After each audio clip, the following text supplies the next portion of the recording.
Hey, To Live For Nation, this is Paul. I am absolutely delighted to be on the Big Island in Hawaii, and I'm really pleased and excited to introduce our guest today. His name is Jameson Howard, and Jameson is an artist with this really cool story, and lately he's decided to take his journey to a really alternative path, and that's part of why I want you to meet Jameson today. Jameson, welcome to Live For. Thank you. Thank you for having me. What beach is this again? This is Honol's. Honol's Beach. Honol's in Kona, Hawaii. Right. Yeah. So, tell us a little bit about yourself in terms of before you got to Hawaii, because you weren't here your entire life. Yeah. So I grew up on the coast of Oregon in a small little beach town. Graduated high school, moved to Kauai, and spent a few years there. And then I traveled around a bit, California, Oregon, Arizona, and then ended up moving back here 4 years ago. During that time when you were on the mainland, let's try to talk a little louder. Yeah. So yeah. I'll cut this off. During that time that you were on the mainland, you told me that you were painting murals. Yeah. Tell us a little bit about that. Murals for who, where? Yeah, so I have a mural company. I've had it for like the last 12 years, called the Traveling Brush. And so I painted murals all over Oregon, California, Arizona, and in Hawaii. And I've done murals like commercial murals for children's hospitals, for restaurants, amusement parks, all different types of businesses. And I just traveled around. I used to have a much smaller version of my truck. It's a cargo van, and it was painted up similar, and I just cruise around and just paint murals all over. How did you get into that? How did that emerge? I always loved art, like in high school, and my best friend was also an artist growing up, and so we kind of got into painting together, trying to paint. Didn't really understand what we were doing, and it wasn't until a few years after I got out of high school. I was 21, and my girlfriend at the time, her dad was a well-known mural artist, and for my birthday, he noticed that like I wanted to be like a professional artist, and so he told me his gift was he'd teach me how to paint signs so I could learn how to make money, and he helped me with my murals. And so he took me on as his apprentice, and I got to travel with him a little bit. We painted like, well, I was his assistant, but painted Boys and Girls Club in Reno, Nevada, and it was like a very hands-on learning atmosphere, and taught me so much. It was really epic. And so I took that. I moved to California, started painting murals there, and in Arizona. And then my best friend from growing up, he discovered airbrushing, and I'd never tried that or anything. And he came to my house in Arizona and was like, "This is going to change your world. This is going to change your world." And he introduced me to airbrushing and painting with spray guns. And what would normally take me like a day to paint, I could now paint in like an hour. That's incredible. Yeah, and so it really changed like the direction of where I was going with my art, and it made the business I was trying to start a lot more profitable and meaningful, like because I could finally like put on canvas or on a wall what I was trying to see, and it made a lot more sense. And so since then I've done mostly airbrushing and spraying, and yeah, it's been a lot of fun. So your girlfriend at the time's father was a mentor to you, a teacher, and then it sounds like you may have kind of like branched off on your own. Yeah.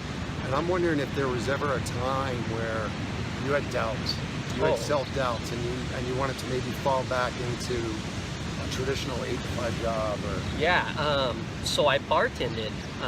I managed a bar while I was starting my mural business, and it's crazy scary. Even still, like this last year, I have doubts. all the time. It's a scary thing to be an artist and try to support yourself. And like I have a girlfriend, and so I've gone through those struggles of, is this really the path? But there's no other path for me. Like I've tried to fall back on bartending, and it's not meaningful, you know. It doesn't make me, you know. Those are really important words. It does not make you. Yeah, it doesn't. How does the art, you know, feel and become you? How do you know that's you? What are you feeling? Whoa. That's a really good one. I don't know. What do I? Just resonates. I just see. I guess so. I'm really inspired by the ocean. That's why I wanted to move back to Hawaii. I love the ocean, palm trees, sunshine, just beauty in nature, and to be able to paint that, like how I see it, that's what like inspires me, I guess, to be able to grow with my art, nature, and yeah. Thank Sorry. you. Thank you for sharing that. Yeah. So let's kind of fast forward a little bit to the Big Island, because you're divergent a little bit. You and we're gonna show everyone this van, but you have a mobile art van. Yeah. And tell us a little bit about how that concept came about. Okay. And what it means to you now. So the idea is, I've always had a studio, like a home studio, where I do all my commissions out of. So I've always been a mural artist, or the majority of the things that I painted were commissioned. And so I had a shop to work out of, and I used to have a shop right down the street, but it was away from the ocean. And I'd always find myself wanting to be here, but I want to paint, but I want to be here while I paint. And I was like, well, this is really hard because I can't get an oceanfront studio in Hawaii. And so I came up with the idea that if I bought one of these panel vans, a step van, then I could make it my mobile studio, and I could still do my murals out of it. As long as I like opened up one side of it, and I had all my tools, because to airbrush, it takes a good amount of equipment, and that's what I mainly do is airbrush. And so I couldn't just bring my airbrush stuff down here. But now that I have this truck, I have my entire studio just tucked away inside of it, and I can open up my doors and just be able to paint. I think it's amazing that you can go to this any given day, and this is your studio, this is your motivation. Yeah. And you get to look at this while you're working. I know, I'm so excited. I'm so excited. What a blessing. Yeah, it's a beautiful thing. Now, you shared with me before the interview, you actually have some plans to not just stay on this island, but you're going to go over to Oahu. Yeah. And tell us a little bit about that, because Yeah. I think that's exciting as well. So, my truck it's actually the second art truck. And from what I hear, the world, I talked to this guy, his name is Sean Theron, and he has the first one, and it's in Maryland. And we've been communicating a lot back and forth. And he's a really very nice guy, and he's given me a lot of advice on the opening of my truck and building it and how to handle different markets and stuff. And so the idea with my truck is I can take it all over the island, and I can do all the markets and be able to meet a lot of people and introduce art to a lot of places where there's not art, because the art in our school systems here is very, very minuscule. There's not a lot of it. And so my plan with my truck is on the Big Island, I'm going to take it all over, and I'll be donating a lot of murals, like hands-on murals, with a lot of the schools, to try to get the kids integrated in art and teach them, you know, more about the ocean, and that it is possible to be an artist as a career. And I'll be taking my truck to Oahu this coming winter for the van's Triple Crown of Surfing.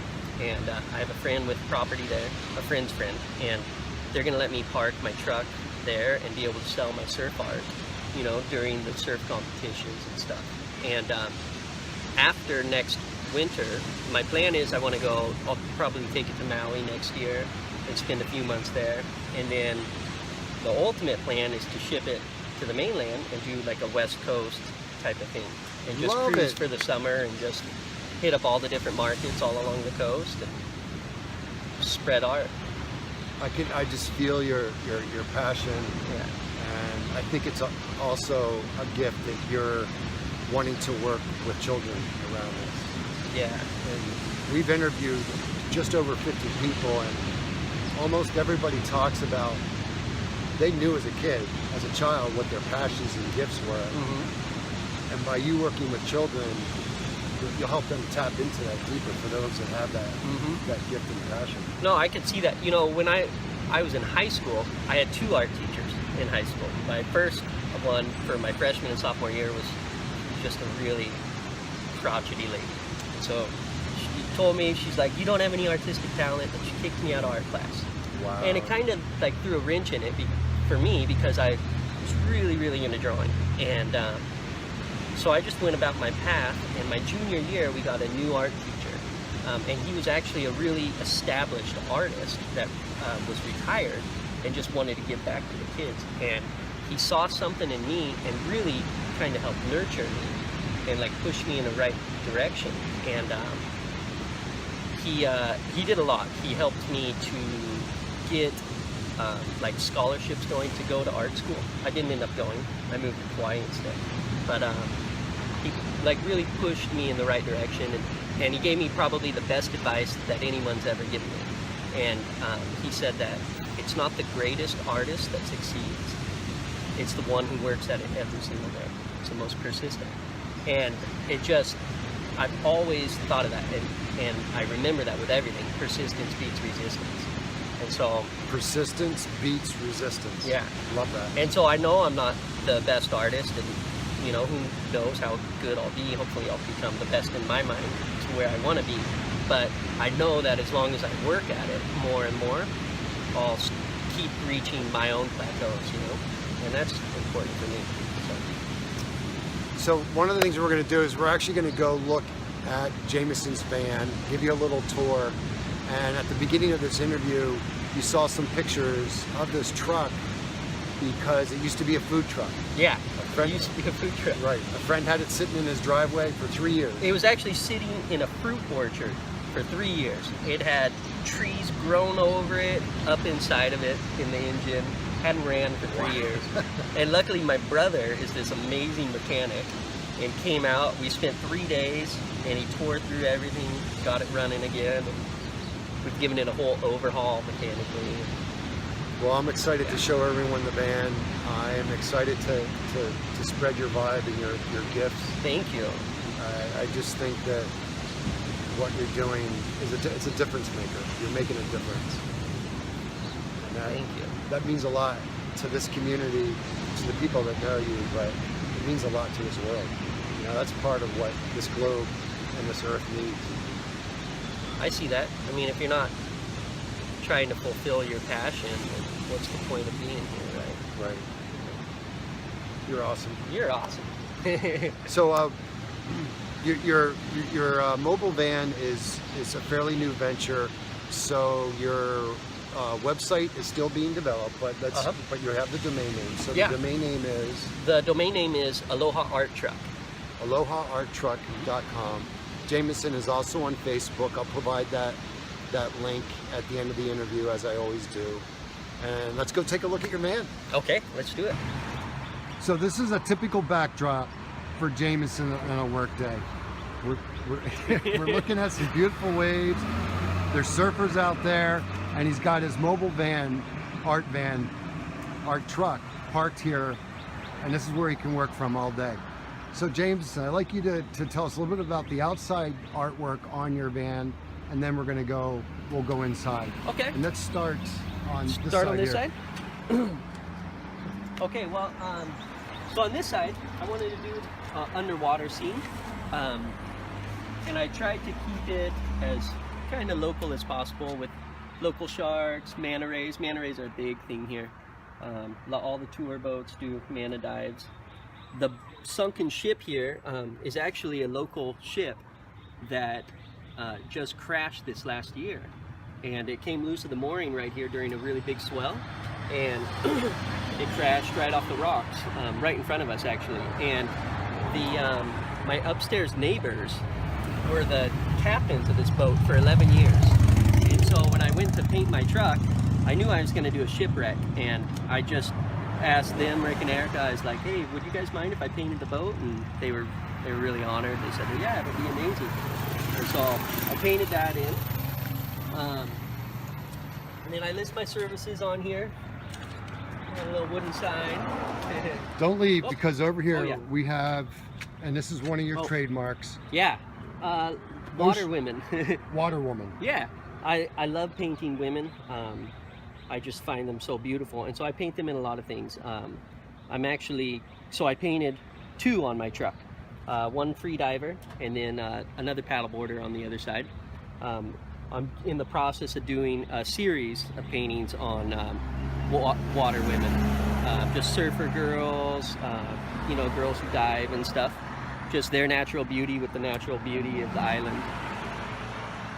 All right, and zooming in here on sharks, and I go swimming every day. I hear them and I get nervous, and I didn't used to. All right, let's go to the other side. All right, so this is the back side. Yeah. So what you see, it's kind of hard to visualize it right now, but this is the tail of a surfboard, and I painted this so that my truck can be interactive when I'm at the markets. And I'm in the process of building the front of the surfboard, and it's actually made out of wood, and it comes out 4.5 feet long, and it has legs, it stands, and it folds in here, and so people can come up and take their picture like they're getting barreled, you know, like, oh my God, this from a distance. Great! And they can take their picture on my truck. So I just thought it'd be fun, get the kids involved. Love that. And then on this side, it's all above water. This is obviously another surfer girl, Booby Shack. It's a partner of mine, my good friend Nina's company. And you've got a Booby Shack? Yeah, I got a Booby Shack hat on. They're an incredible company out of Maui. It's like just like surf gear, hats and tank tops and shirts and stuff. And they're doing a really great thing, just all about living a positive lifestyle and having a great time, you know. And so sounds like I should go back to Maui and meet them. You should. He's incredible. His name's Ina, and the guy would light up your life. I mean, he's just full of joy, really. All right, so that's a really good idea. I just came from Maui. All right, so we have a globe. We have a glass globe sticking out of this truck. Yes. Tell us about it. All right, so I have a little 9-pound Chihuahua. Next to a stingray. The spotted eagle ray. So I have a little 9-pound Chihuahua named Bogey. He's actually painted right here. I've secretly painted him in all types of murals all over this island. He's hidden in a half a dozen murals. It's like my little trademark. But he goes everywhere with me. And anytime I'm painting, he's either sitting at my feet or in my lap. And so since this is going to be my mobile studio / gallery on my studio days, I want to take him with me. And so I was going to put in a little porthole right here, but instead I came across this little dome window, and so now he'll lay right there, because that's where my feet go, and he can look side to side. And I actually have pictures of it. I'll show you him just laying there, just looking out. That is great. Love it. All right, let's go inside. Yeah, let's go inside. You have beautiful work. Oh, thank you. Thank you. So keep in mind, everyone, this used to be a food truck. Yeah, this used to be a food truck. So I'm lucky enough to have incredible friends, just incredible friends. And a few of my friends are really, really great carpenters. And my friend Jared did these cedar walls for me. So we put in cedar walls. We took out all the equipment. It was full of burners and hoods and stainless steel tables and racks. So we tore it all out. We put in this wood floor. This is wood donated to me by another really great guy. And this is going to be it's going to be a couch, but it's also my storage. So I can keep all types of stuff under here. And then this is my display wall. This will have all my paintings hung on it. I have one hanging here right now. Which I love. Oh, thank you. I love sea turtles, honu. They're my most favorite animal, and so I love painting them.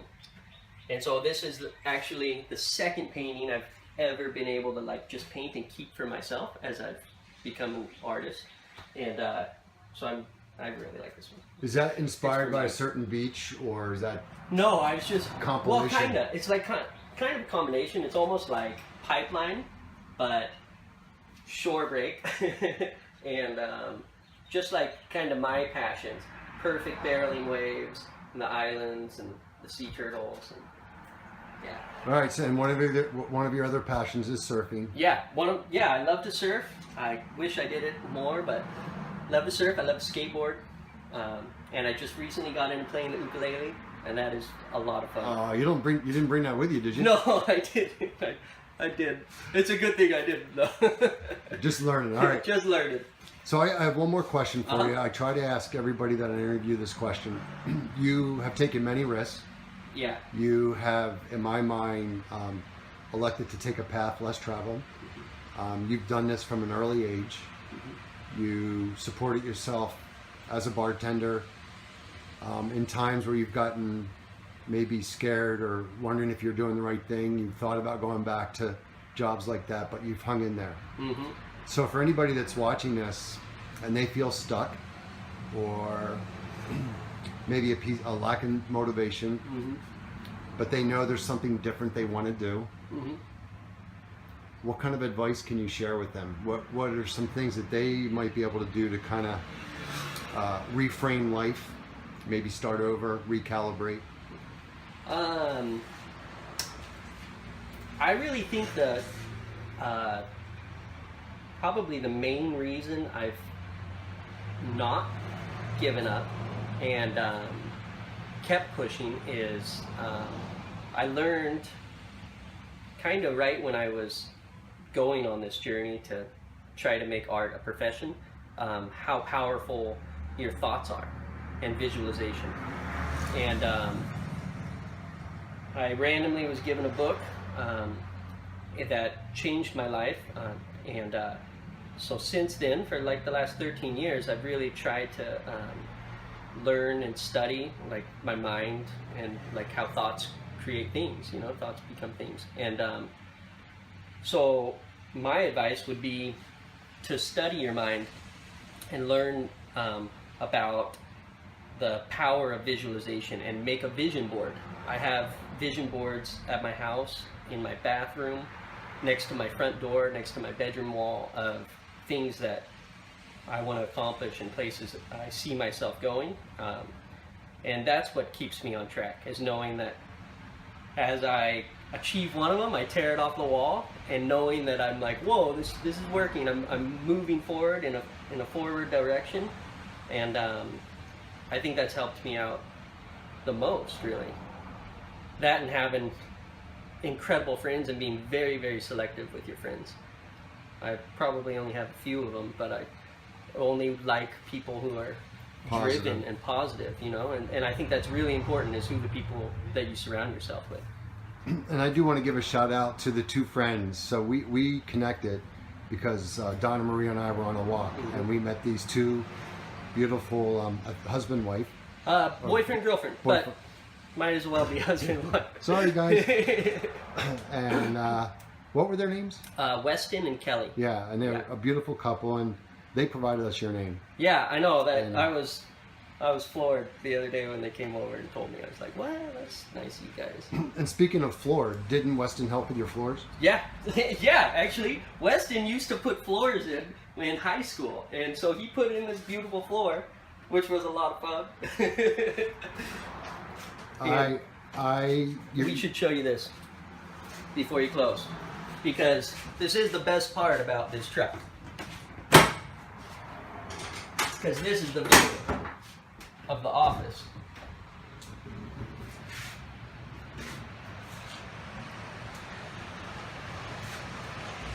OMG.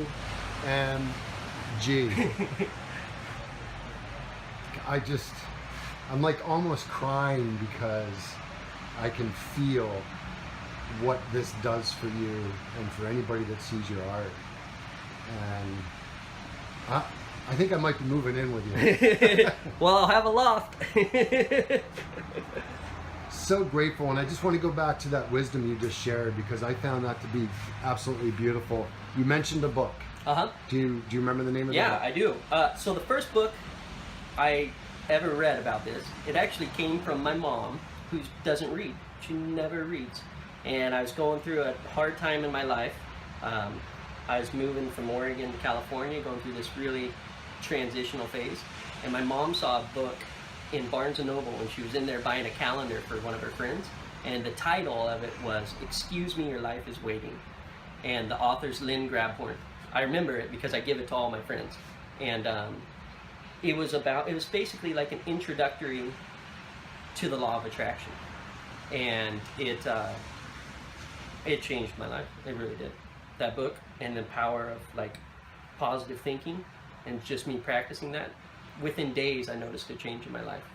And then You are awesome. You're so awesome. honored to meet you. So honored to meet you. Thank you.